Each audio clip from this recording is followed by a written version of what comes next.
Tren pemakaian listrik saat Ramadan dan Lebaran tahun ini diperkirakan tak meningkat signifikan seperti sebelumnya. PLN WS2JB mencatat pemakaian listrik selama pandemi COVID-19 turun 10% dengan beban puncak rata-rata 300 MW.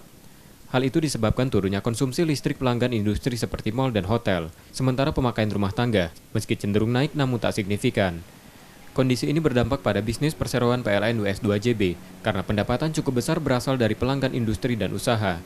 Ditambah PLN menggratiskan listrik untuk pelanggan 450 volt ampere dan diskon separuh harga untuk pelanggan 900 volt ampere. Untuk kompensasi tersebut, di Sumatera Selatan PLN membayar sekitar 45 miliar rupiah sebulan atau 135 miliar rupiah selama 3 bulan. Ya, mall, hotel juga sudah menurunkan volumenya ya. Malah banyak mall yang tutup. Tetapi kalau untuk kebutuhan rumah tangga, saya kira karena banyak yang bekerja sekarang di rumah, justru konsumsi cenderung menaik ya untuk rumah tangga. Tetapi untuk sisi industri, perhotelan itu turun. Karena yang menopang pendapatan PLN yang paling besar kan adalah di industri dan usaha ya, bisnis usaha ya. Meski dengan kondisi tersebut, PLN menjamin ketersediaan pasokan listrik aman selama Ramadan hingga Lebaran nanti.